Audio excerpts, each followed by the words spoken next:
So you can't think about 2024 only in 2024. So very important that we start thinking about what we want to do next year. And in this episode, I am going to share with you 5 top aspects that you need to focus on for success in 2024 and beyond. So let's get going.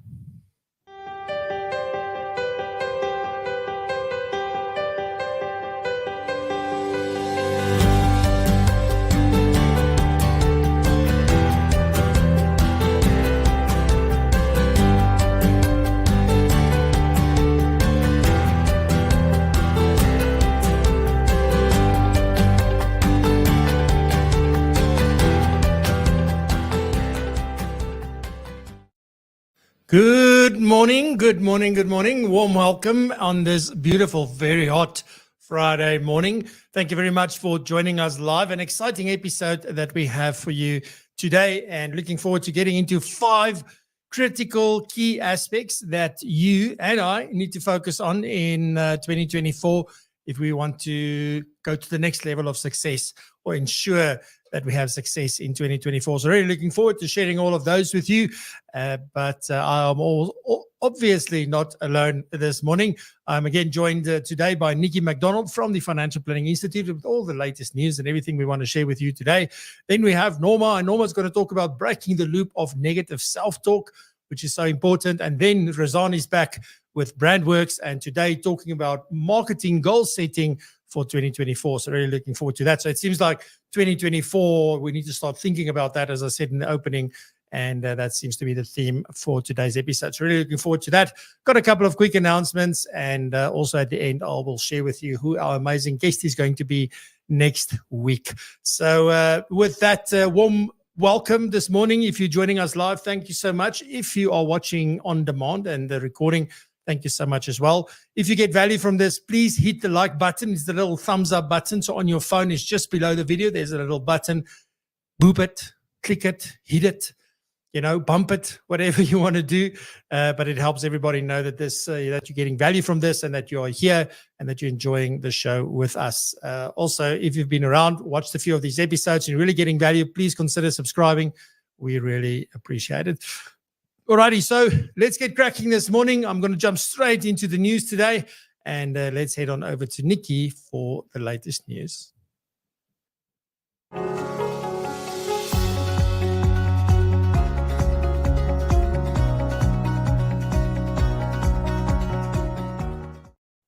Good morning, Francois, and good morning to everybody listening from a very, very hot Johannesburg.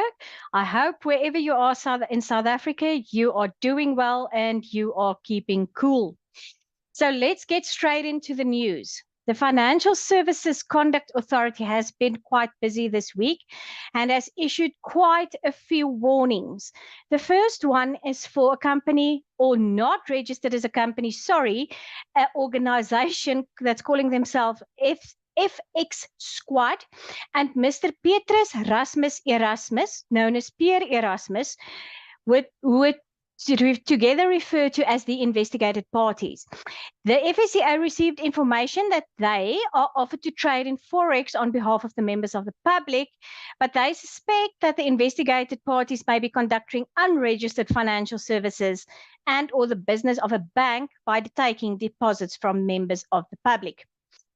The second warning they issued this week was for a company called Finco World Pty Limited, also known as SPV 1976. The FSCA received information that Finco World offered investments to members of the public and promised unrealistic returns on those investments. The third one is actually a very interesting one because I've seen these communications come across social media places like Facebook and so on. So the FSCA warns the public to exercise caution when dealing with a company called GS, or Gold Standard Partners. It has come to the attention of the FSCA that these people are soliciting investments in South Africa. They wish us to inform the public that several foreign jurisdictions have published warnings relating to GS partners. Below are links. If you go to the document from the FSCA, there are links to some of these publications, and that includes a lot of states in the US, Canada, France, and other places.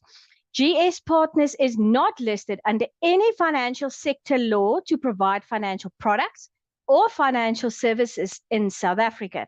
The FSCA is concerned about the unrealistic returns offered by GS Partners and is conducting a preliminary investigation into its activities in South Africa. The FSCA has approached GS Partners for comment, and the entity has until Friday, 24 November to reply. Now, the reason why I saw some of these ads on Facebook and other places for GS Partners is because they use some of our sportsmen and women as some of their ambassadors. So that will be interesting to see how that plays out.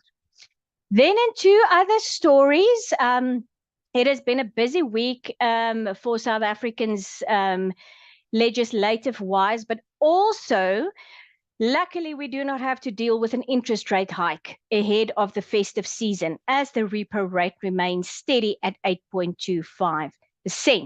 So the broadly expected decision was announced by the SARB governor, Lesetja Kanayo, on Thursday, following the bank's latest Monetary Policy Committee meeting. This means that the prime lending rate of commercial banks also remains unchanged at 11.75%. Now, the MPC's decision came despite the latest consumer price inflation reading that scared everybody a little bit for October that hit a 5-month high.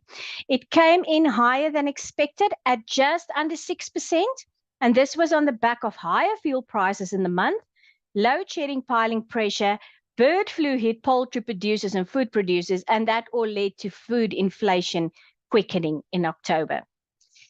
And then the last news, and I'm sure everybody that is in financial planning has already heard this, but I thought I would reiterate it, is that South African lawmakers decided to allow savers early access to their pension funds from next year, a measure that the nation's biggest insurers expects to lead to a deluge of withdrawals. So as you know, the Standing Committee on Finance agreed to introduce the two-part pension system from the 1st of March 2024, and not from the 1st of March 2025. That was suggested to the Standing Committee by National Treasury. Now, if you read the newspaper comments and all the comments in the media, it shows clearly that the industry is incredibly worried about the feasibility of actually having systems ready and legislation ready and fund rules ready and SARS ready by the 1st of March 2024. But on the other hand, COSATU is extremely happy with this decision. So let's wait it out and see what happens. Then, obviously, as everybody knows, today is Black Friday. Now, what is Black Friday? It initially, and as you would think, it was not applied to a post-Thanksgiving's holiday shopping, but to a financial crisis, specifically the crash of the US gold market in 1869. Two ruthless Wall Street financiers worked together to buy up as much as they could of the nation's gold, hoping to drive this price sky high and then sell it for big profits. And on that Friday, in September that time, the conspiracy finally unraveled, sending the stock market into free fall and bankrupting everyone from Wall Street barons to farmers. And the most commonly repeated story behind the Thanksgiving shopping-related Black Friday tradition links it to retailers. And as the story goes, after an entire year of operating at a loss, stores would supposedly earn a profit on the day after Thanksgiving that they would call went into the black, because holiday shoppers blew so much money on discounted merchandise. So however and where it all comes from, it is it very surely found its foothold in South Africa, and we have made a video from the FPI side just to try and help consumers navigate Black Friday. Thank you, Francois, and have a wonderful weekend, everybody. And as I say, stay cool. Thank you.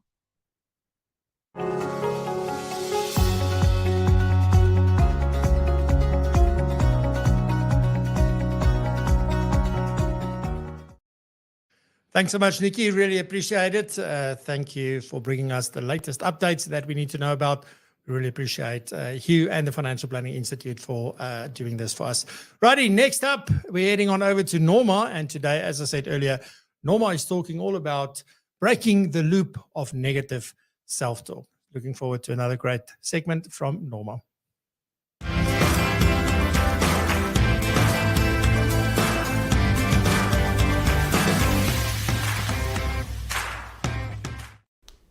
Good morning, and so excited for my topic for today. Now, according to the neuroscientists from the University of Auburn, they say that we are conscious of 5% of our cognitive activity. So it means that most of our decisions, emotions, behaviors, and actions depends on 95% of our brain activity that goes beyond our conscious awareness. Now, this brings me to my topic for today, is what are those thoughts and beliefs that you have on repeat in your mind? And is it something that you find is bringing you closer to your goals or maybe taking you further away? Because if our programming or our beliefs is not in alignment with our goals and our dreams, it's going to feel to us like we are carrying a ton of bricks with us every single day. Now, what is relevant today when I talk about this topic is, what is our thoughts? Then why is it important for me to identify these sentences that I have on repeat? And then what can I expect on this journey where I want to maybe make some changes, where I see I don't have the result that I want to start implementing and creating new thoughts and new beliefs. Now, a thought is really just a sentence that I keep repeating to myself. And over time, it becomes a belief. It's also my way of making sense of the world, is to make meaning of what happens in my life. Now, a lot of times we make the mistake to think that our thoughts are facts and they're true. But a lot of times they're not. They're just our interpretation and observations about the world.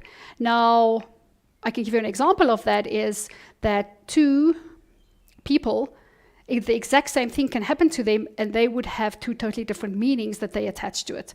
So it means, and it tells me that I'm interpreting it differently and it's just my observation. Now, why do I want to identify these sentences that are on repeat? Well, firstly, it is to become aware and identify them so that I can decide, is it something that's helpful or is it something that is actually not serving me? And once I start doing a little bit of work, investigating, maybe challenging those thoughts, now I'm in a better position to decide, do I want to continue with this moving forward or do I want to make some changes? Now, when I want to start making some changes, what can I expect? A lot of discomfort I can for sure expect when I want to change thoughts and beliefs, but it is very doable. Now, what really just happens is that if my reality is not in alignment with my beliefs, there's tension that starts to build. And a way to get rid of this tension is then to bring those two back in alignment. So a perfect way to describe that is if I tell myself the story that I may be bad with money. Now, I'm intentionally deciding that I want to start building this little nest egg for myself, or I maybe want to get out of debt. Now, my belief is that I am bad with money. Now, I have this intention that I want to start building this nest egg. So now I start building it, I start working from a budget, and I'm quite good with that. Now, at some point in the future, I can now start seeing this little savings account building up. Now, there's tension between my reality and my belief. Now, there's one or two things that can happen. I can adjust my reality, or my belief needs to adjust. So what would be a perfect case scenario is that I want to adjust my belief to be in line with my reality.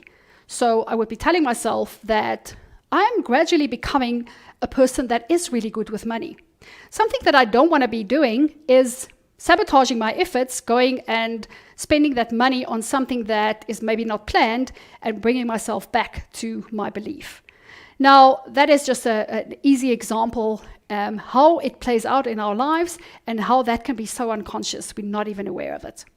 Now, that's what I want to leave you with today, that there is a lot of discomfort when we decide that we want to change our beliefs or thoughts that's not serving us. But it's worth the effort and it's worth the discomfort. That if we repeat it and we practice it over and over again, that will eventually become a new neural pathway for us. Now, we can start implementing these new beliefs and we can start practicing them. So we have these new thoughts and now we attach an emotion to them. And with this combination, over time, this combination will be so much more powerful and stronger than the old way of thinking. And that's when we start seeing change. So that's what I have for you today. I will be back next week and have a great weekend.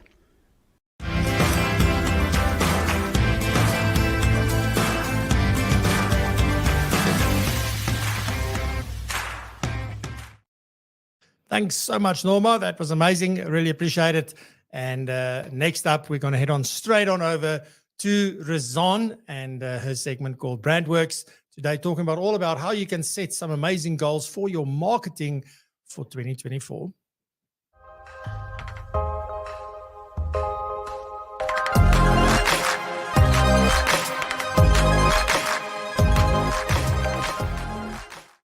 Good morning and a warm welcome to this segment of Brandworks brought to you by ProfileMe. Today I want to talk about goal setting for your marketing efforts and your brand strategy in 2024. And I really want to implore you to take some time over the holidays to think about this. So to make it easy, I've already put together a to-do list for you with top 5 things you need to be focusing on in setting your marketing strategy for 2024. So number 1. Know your audience. If you've not yet done so, this is one of the most important things you can do for your practice. You have to have a list. It doesn't matter what shape or form it is, even if it's a simple Excel spreadsheet, it will do, but you have to have a list that maps out your clients according to demographics, age, gender, regions, etc., according to preferences, especially communication preferences, so that you can get your opt-ins done. Hobbies. Are they mountain bikers, knitters, runners, whatever it is, you are looking for areas that there's mutual interest and also where values align. Where values align, loyalty follows, and it's loyalty that will pull you through the lean years, or as I say in Afrikaans, die maarjare. Number 2, know your list. Get your client and phone contacts lists sorted and cleaned up. Add all of your clients' phone numbers to your personal and to your dedicated work mobile phones. And ensure that they also have your numbers saved so that they're readily available so you can start WhatsApp broadcasting or adding them to a WhatsApp group. Going forward, your business must have a dedicated WhatsApp business account set up, not necessarily for yourself, but for your business entity. It's one thing that you cannot enter 2024 without. Now that you know your audience, you'll also have a better idea of what platforms are best suited to stay in touch with them. So number 3, know your platforms. Have a clear strategy of what platforms you will be focusing on to use for your marketing efforts to stay in touch with your clients. In this case, less is definitely more. Everyone is incredibly busy. So you want to be looking at one high engagement platform and one platform that offers high value. WhatsApp, as I said, is a non-negotiable. We know by now that WhatsApp far outperforms any other social media platform in South Africa. And it is by now so far evolved that it is the most effective marketing platform as well. So WhatsApp is a definite must. Google business pages is a really big one. This will help you to serve better in search results. And even if you have a remote business, you can still have a Google business page set up. We know that businesses that have a business page set up that is regularly updated and has more than 100 photos added to it get 500% more calls. It can be a little complicated to set up, so get a professional to help you do this. And when you do this and you're uploading photos there, be sure to upload photos of you in action with your clients, maybe a couple of behind the scene photos. What is it like to have a meeting with you? What is it like to have a coffee with you? What is it like to have a virtual meeting with you? These are all things that you can showcase online there to give clients a better idea of what it is like to do business with you. Number 4, your staying in touch strategy. At a minimum, you need to be in your client's life in some shape or form at least once a week. Definitely focus on short form, bite-sized content that has a higher chance of getting consumed, and that is also easier for you and more time efficient for you to set up and to maintain doing it. Commitment, persistence, and consistency. That's the word I'm looking for, consistency. Consistency here is key. For me right now, the most clear-cut strategy that is also time economical is WhatsApp status. The item that you put on your WhatsApp status, you can easily repurpose and put that on your Instagram or Facebook story too. WhatsApp broadcasting, you're going to be creating an image, and you also are going to craft a message that you're either going to broadcast, or you're going to put this onto a group or on your WhatsApp channel.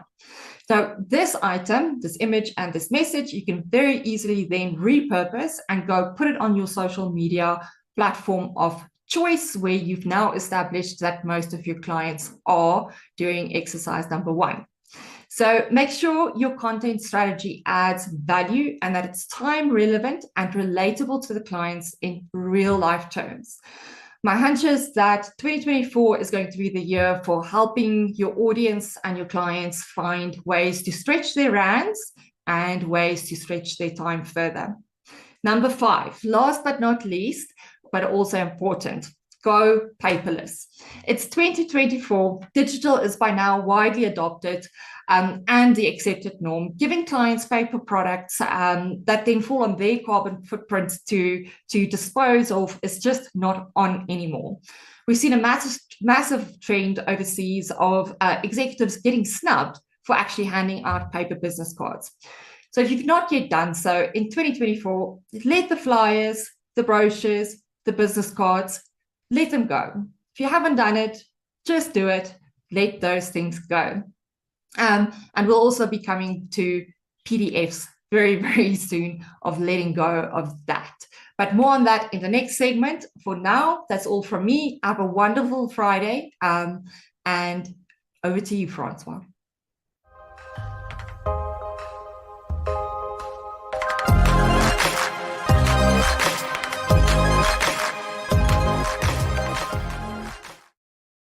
Great stuff. Thank you very much, Rizwan. And we are moving along swiftly today. I've got lots to share with you in the featured topic today, those 5 very important aspects and things that's really going to set you. And maybe I'll even share a bonus 1 or 2. Let's see when we get there. But next up, just some quick announcements.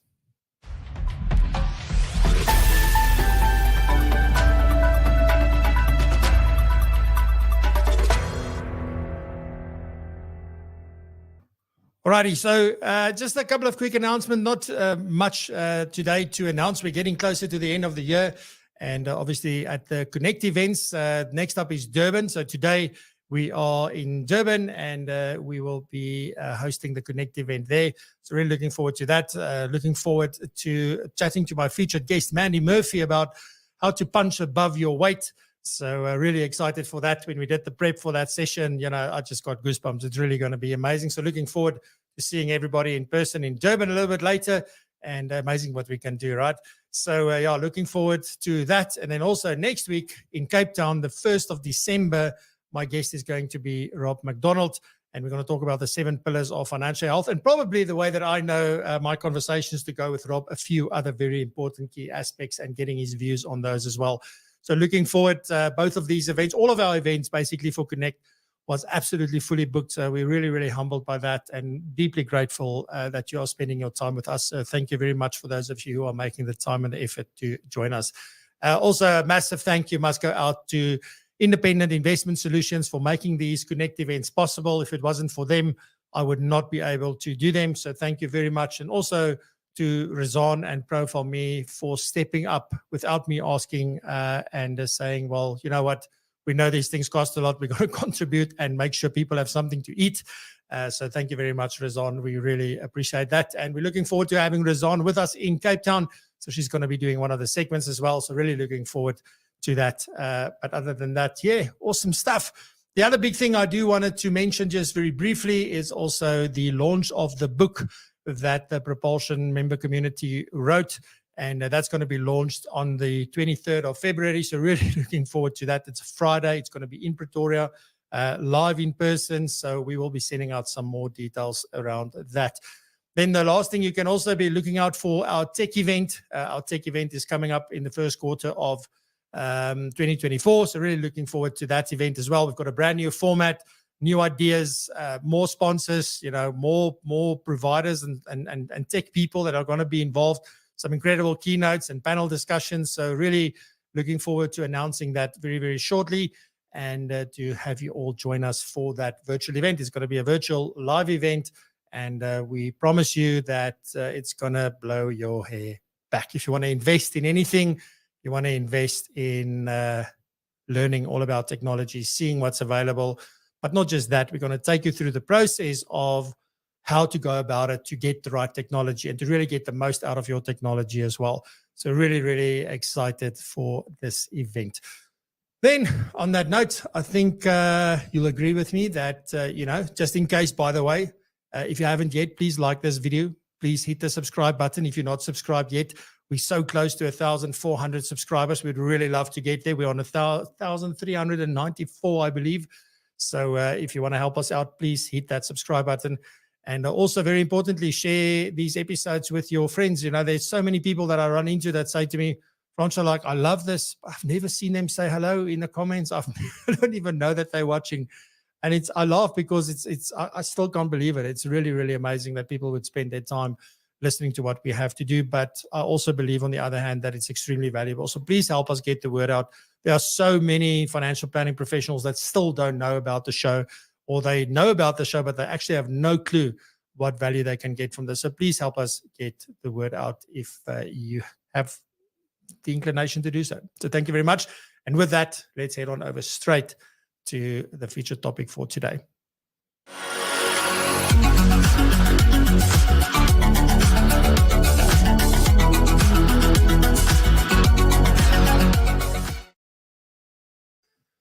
Righty, so everything is evolving so fast at the moment. And one of the key things that we see people struggling with is just, keeping pace and staying up to date and keeping up with what's changing and what's coming and what's good and what's not good. And, the things that they should pay attention to and which things they don't have to pay attention to. It's really been a struggle for many people, including myself, because never in my life have I experienced things happening at such a pace. And quite a few episodes ago, probably, when was it, the second or third season, probably the third season, I spoke about slowing down to speed up, or slow down to go faster.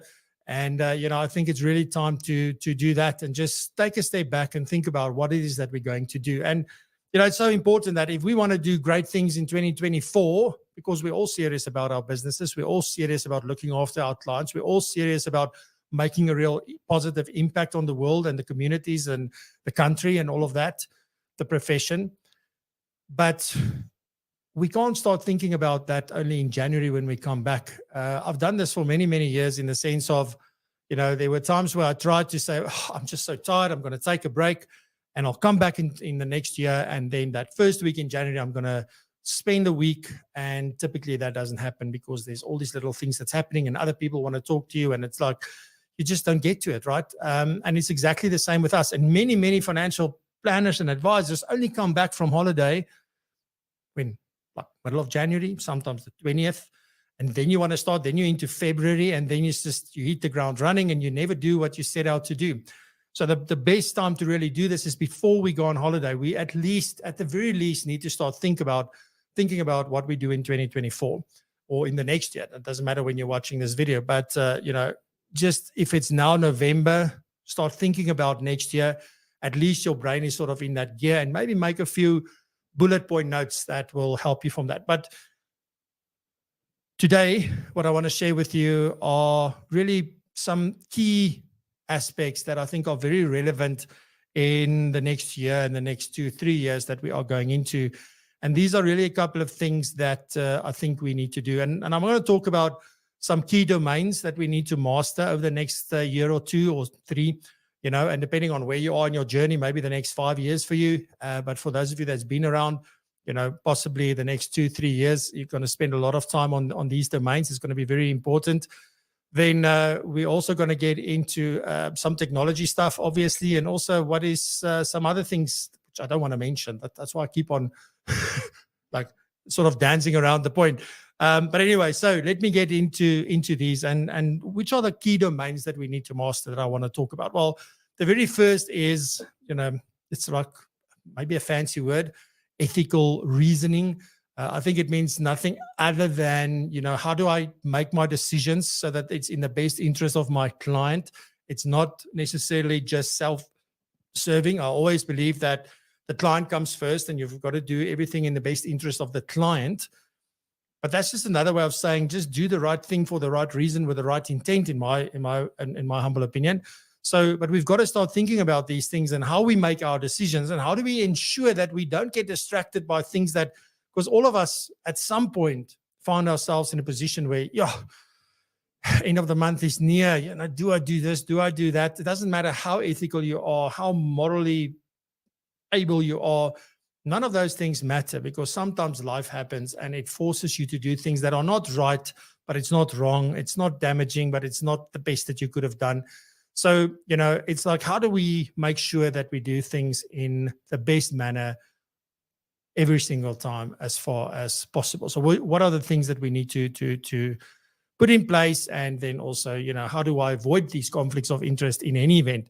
Very importantly. Then obviously something that's a very big topic at the moment. We had quite a session at the FBI convention recently on this as well. It's been mentioned. We spoke about it at the summit.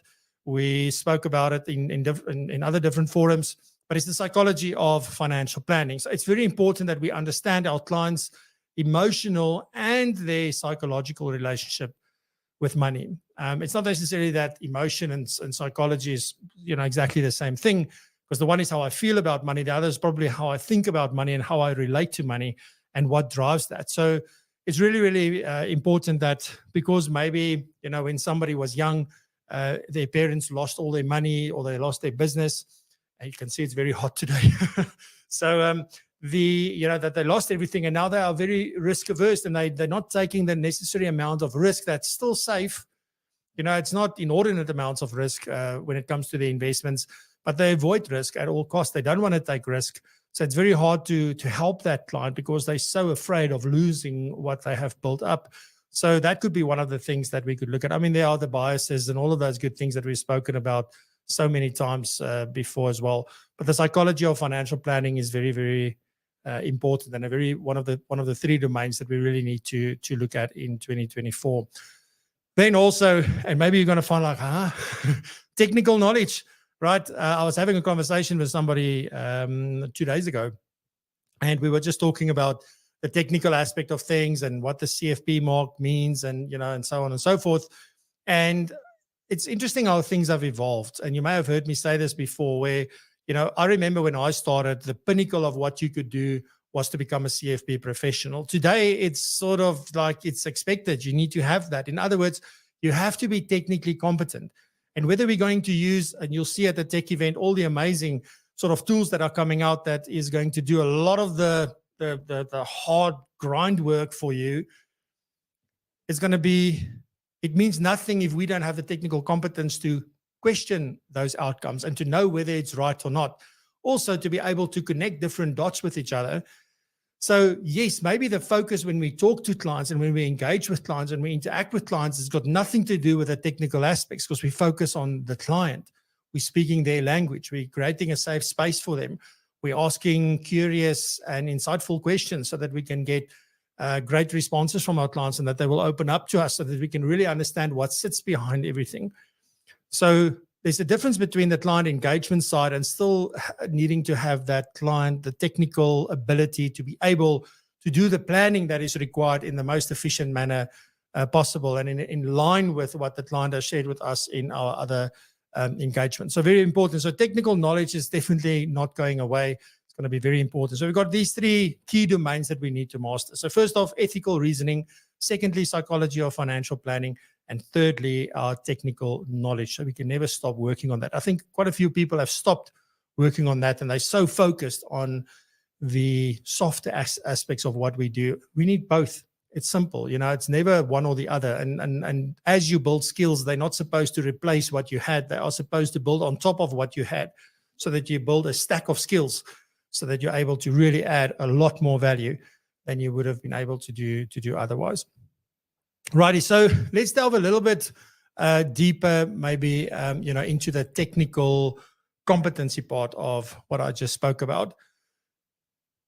It's really, if we want to do, sort of a deep analysis, and you want to do sort of the detective work, I would say, then if you want to get the full picture of how things are working and how things are really structured at the moment, and what the tax implications are, and all sorts of other things that we obviously need to take into account, it's important that we're able to ask the right questions.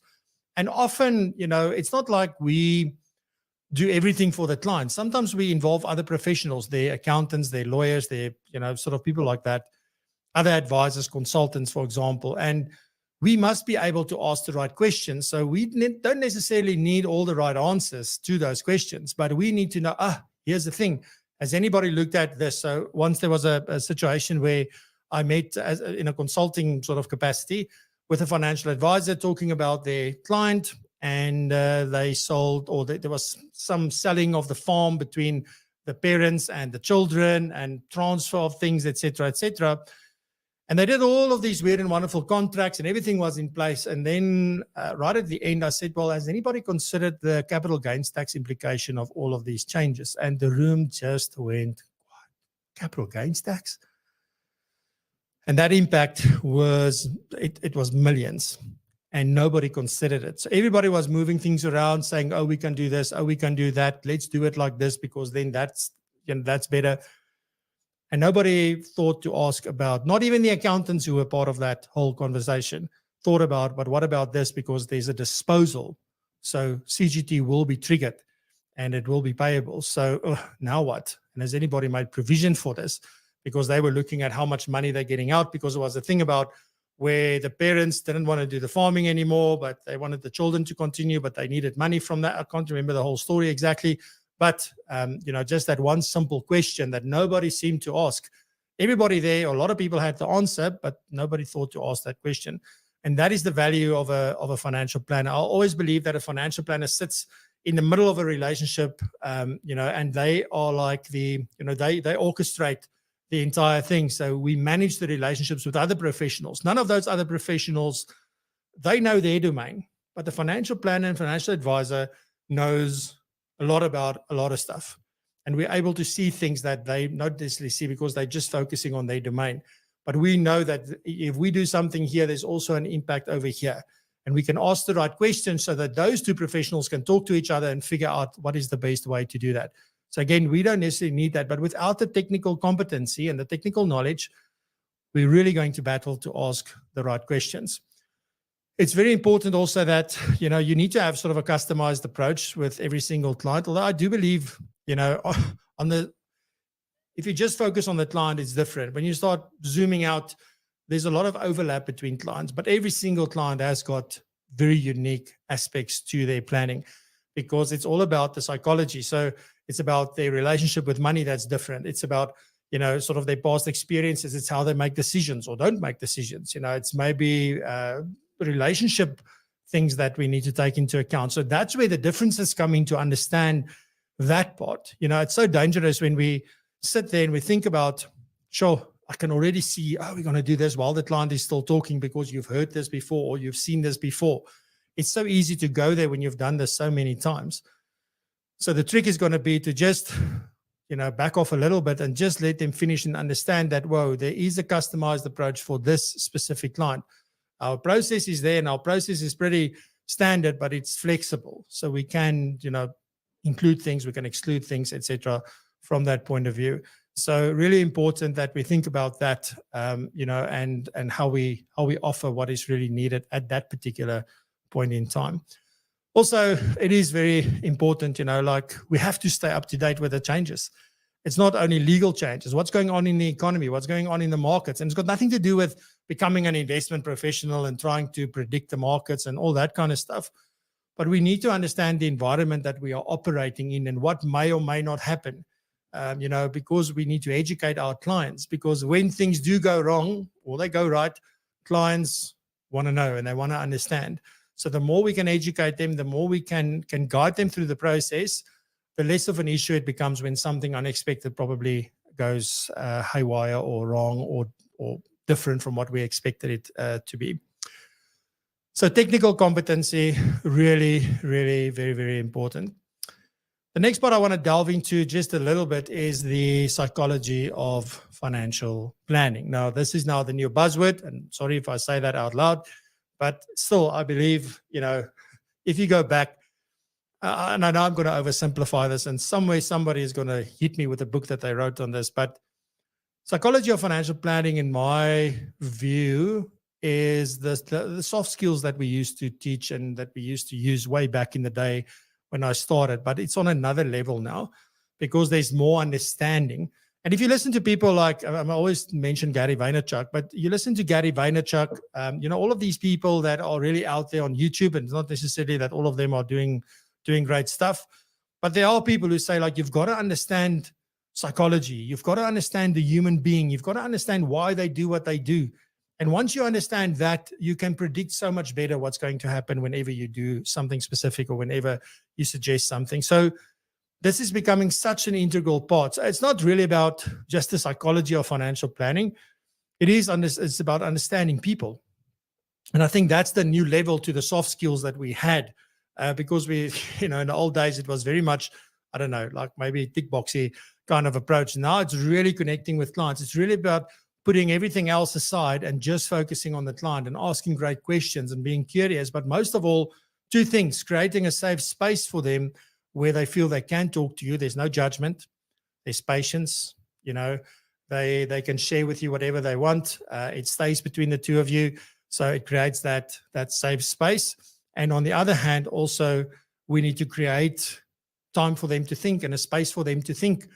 They don't always have the answers to our questions, and we must be able to pick up on those. Like when you ask them a question and you can sort of pick up that they don't really have an answer and they're answering something because they feel like they have to give you an answer, that we say, you know what, take 2 minutes to think about this and give them that opportunity to do that.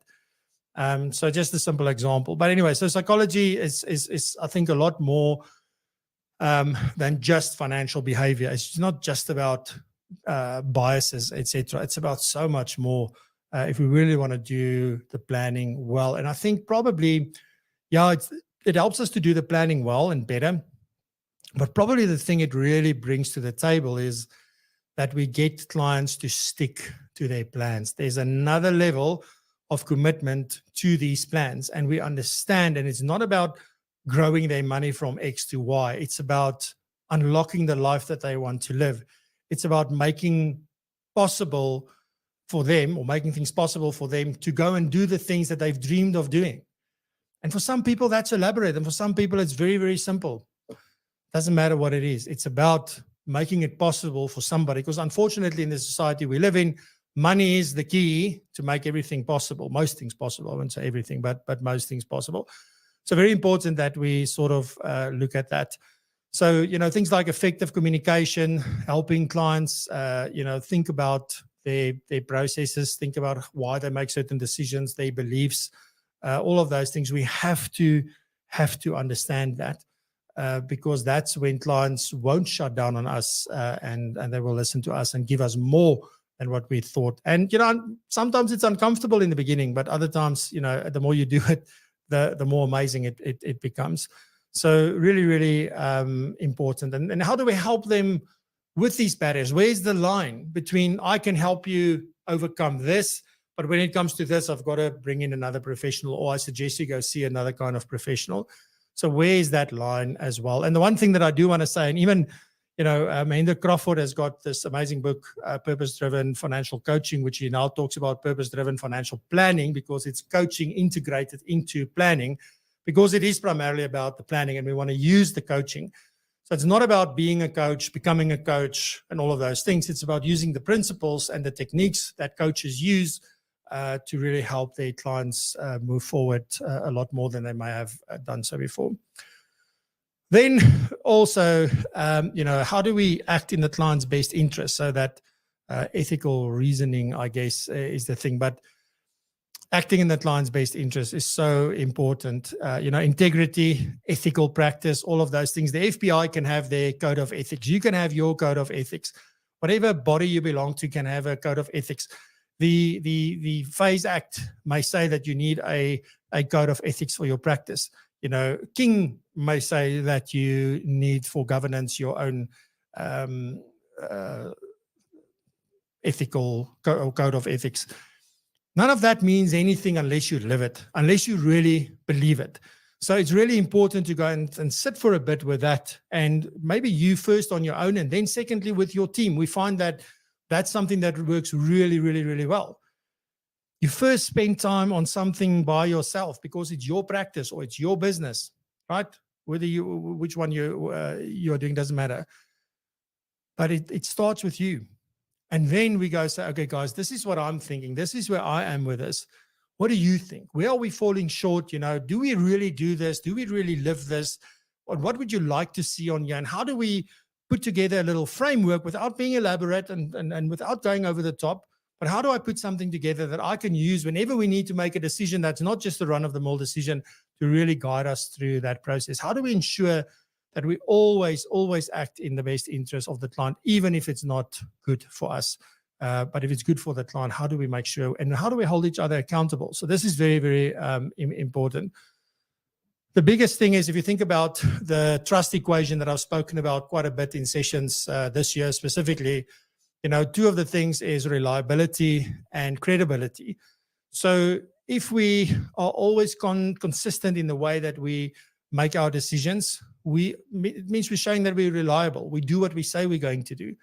But also we build our credibility with our clients. And those are two big things that are really important in building trust with the client over the long term. So this is why we really want to make sure that we have something in place for this. And all of these things that I'm mentioning up to this point might sound a little bit airy-fairy maybe for some of you, maybe not.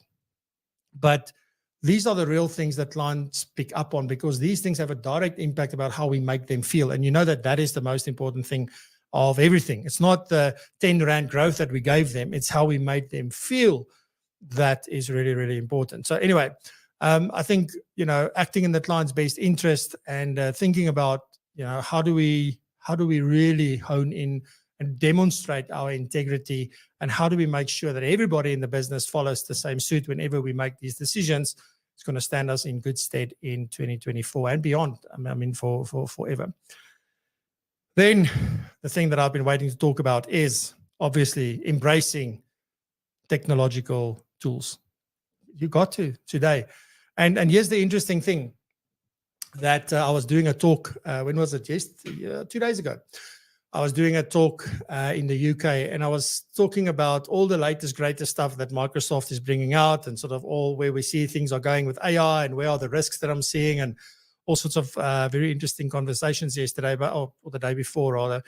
And, one of the things that we said is that if you decide not to do anything with regards to tech, right, it's this thing about, even if you're standing still, you're falling behind. So you're not moving backwards, you're standing still. But the mere fact that you are standing still and somebody else is moving forward, it means you're moving backwards, even though you're standing still. So it's so important to stay up to date. Now, one of the things that we've been picking up on and this is something that we're definitely going out in 2024, we want to help everybody with, is simplifying your technology stack, because there's so much going around, so much that people, you've got to use this, and you've got to use that. Fantastic, amazing, all great. But at the end of the day, we have 20 tools that we want to use, and we pay for 20 tools because it's important to pay for these things, because then you get the best versions of them and you get support and all that good stuff.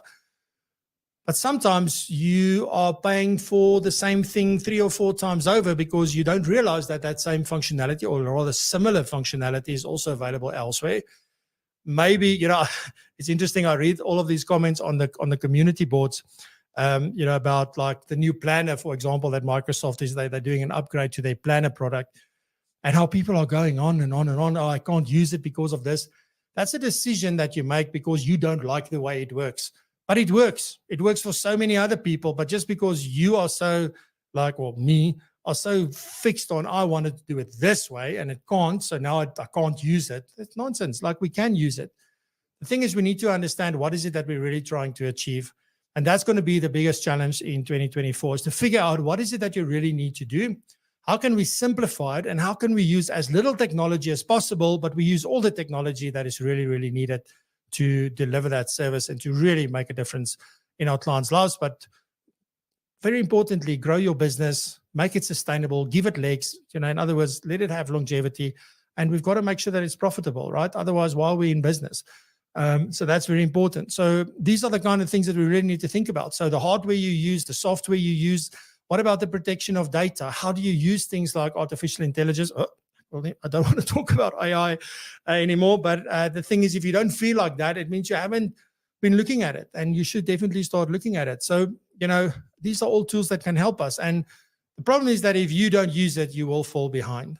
But it's to figure out how to use it in your world with your clients. The other big thing when it comes to technology is that we have to take our clients on the journey with us. There's two big risks here. The one is that we go on the journey and we forget about the client and we leave them behind. Or worse, the client goes on the journey and we don't, and they leave us behind. So that's the big one that I definitely don't want. So very important that we do that. We've got to think about, how do we use these things as tools to make us more effective and to help us achieve things and create things and create outcomes and drive outcomes that we were not able to do before, or that we aren't able to do just by ourselves. It's just a tool. So we need to figure that out in 2024, what works best. Particularly, doesn't matter what business you are, but particularly maybe your smaller businesses can really take advantage of this. And then I think, we need to figure out one of the challenges. We ran a survey very, very recently, and we asked, like, what is your biggest concern and around technology? And one of the things that came out is, one, as I said, staying up to date, but the second most important one is this balance between tech and human. So how do I balance those two, and how do I make sure I don't over tech and under human? So how do I do that? And how do I make sure I don't over human and under tech? So it goes both ways. It's always that balancing of somewhere in the middle.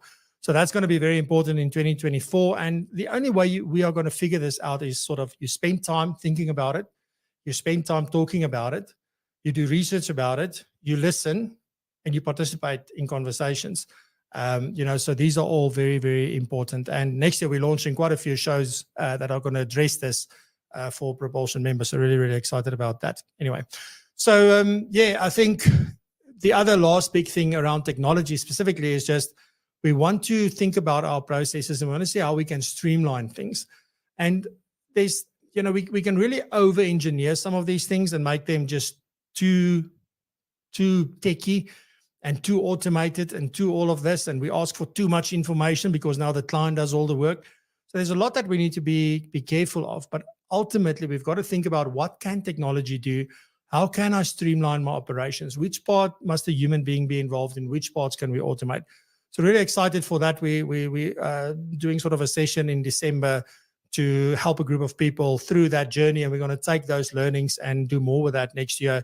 But it's really important that we sort of do that. And most importantly, these were one of the trends that we spoke about at the summit at Ascend, was about hyper-personalization. And the only way we can do that is through technology. So really excited for those. So I think, some of the key things is that none of these domains that I just spoke about they're not standalones. They're interconnected. Psychology of financial planning and technology and clients' best interest, these things are all interconnected. So we've got to think about, we can't just look at one, but you can maybe start with one and move on to the other. You don't have to work on all three of them at the same time. You've got to assess your situation and where you are and say, which of these things do I need to look at first that's going to move my needle the most in the right direction, right? Give you the biggest leap forward. And that's the first thing that you need to focus on. And not just you, but what about your team? What are you doing to upskill your team? What are you doing to take them on the journey with you? What are you doing to have conversations with them so that they can explain how they feel? What are the things they're seeing? What do they think will work? Because there's so much value there. So important. Also, things like the best practice huddle that we run on PROpulsion is such a valuable aspect of the community, because people get to talk to each other there, and almost, they can exchange their potjie course receptors. So exchanging potjie recipes about how they do things or challenges that they may have. And everybody's in there to help. Too often we sit on our own and we don't engage with others, and then we find it very, very hard to really get answers to our problems or solutions to our problems. So do that. Don't be on your own. Get involved with a group. And I know many of you have your local groups. Many of you belong to groups on LinkedIn, etc. Many of you are members of PROpulsion and similar kind of bodies or rather groups. And you should really consider that. Don't do this alone. You want to belong. You want to be part of something, and you want to move in the right direction. You want people that can pick you up when you're not in the mood, and you want to pick up people when they're not in the mood. So it's really, really important that we sort of do that. Then also, you've got to have a mindset that nothing is a problem. Or any problem is only temporary. We will find a solution. We might not have the answers right now, but we will find solutions, and we can find solutions. So it doesn't matter what happens. And some of the things we can avoid, some of the things we can control, but many of it will happen regardless of what we do and what we put in place. And that's okay. And sometimes it's okay to just be there at the bottom of the pit, but at some point you've got to decide, like, I'm getting up, I'm doing this, and I'm going to get other people to do it with me. I'm not going to do it alone. So these are the kind of things that are really, really important if you want to make it big in 2024 and beyond, because things are not going to slow down. We need to slow down. We need to say, well, what are the core things that I do that I need to focus on? Where did I get distracted? Where did I get involved in things I shouldn't be getting involved in? What services am I rendering to my clients that I shouldn't be rendering, that I could rather get somebody else who's a specialist in that and do it that way, rather give away some of that revenue, but all of the pain. Definitely my recommendation from that point.